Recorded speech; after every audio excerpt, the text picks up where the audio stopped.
yo a cantar, pero yo no quiero preguntas cada mes. Me entendí. What's going on, people? We are back again with some more Moving Mad.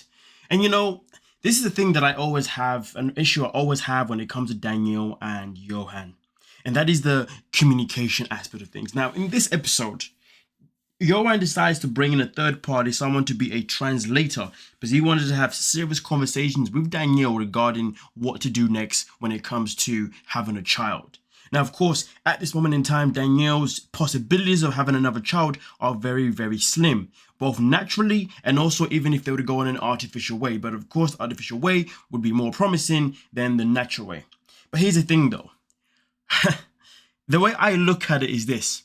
If you are in a relationship with somebody and you can't even have this conversation without a translator, that is a big problem.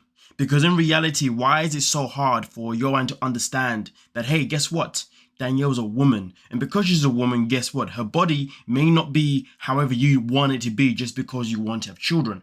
And at the end of the day, I don't know how hard it can be for a woman to just explain to a man, hey, I can only do what I can do, but understand this, I'm at an age where having a child just isn't easy. And for me personally, the biggest issue that I have with Yohan in this situation is that he is neglecting how this is affecting Danielle. We may not like Danielle. We know that she's one hell of a but the bottom line is this, is that if I'm a woman now in this position and I know that I do want to have another child and I know that I do want to have a child with the man that I'm now with, but I'm in a position where I feel like I can't, it will 100% be a very hard pill to swallow.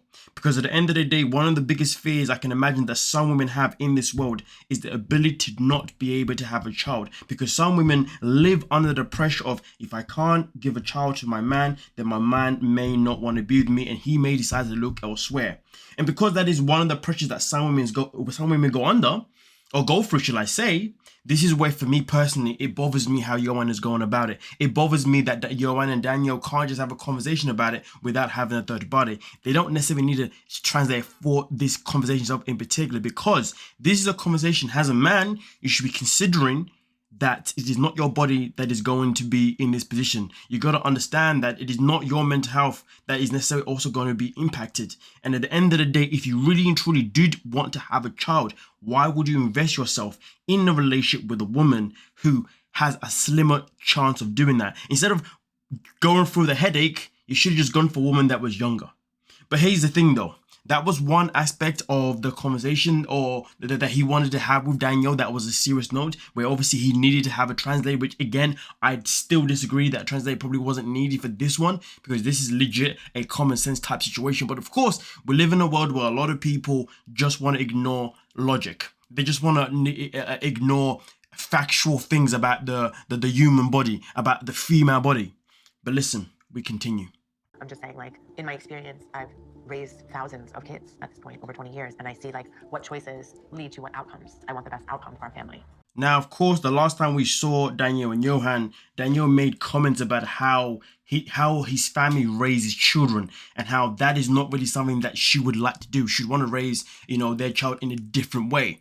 Now, of course, when she said this is something that Yohan definitely took offense to, purely because of the way she delivered it. The way Danielle delivered it definitely wasn't in the best form, if you know what I mean. But either way, though, we're now in a conversation where Yohan is asking this question. And I guess in this situation, having a translator probably does make sense, because you definitely don't want to get this conversation in the wrong way, And I can definitely relate to what Danielle was saying. When you've worked with children, you've helped raise children throughout your job, whether that be a teacher or anything else, you do see and you do experience the outcome of children and what they go through and how children end up becoming, just because of maybe you recognize that child may come from a broken home. You may recognize that child comes from a broken home, but they still have loving parents. You may recognize that these children come from a house that isn't a broken home, but both the parents are still headaches. You know what I mean? It really, it varies no matter what.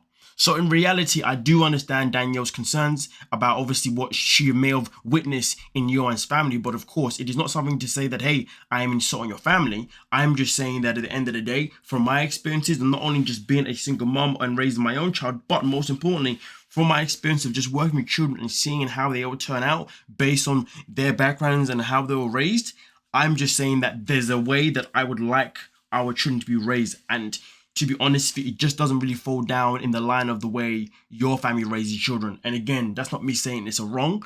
I'm just saying that I have a better picture nowadays because of my experiences. So therefore, to be honest with you, I don't disagree with the aspect of what Daniel's coming from at all in any kind of way, because I know for me, myself in particular, if I were to have a child or more or anything like that, I know exactly how I would want to raise my child.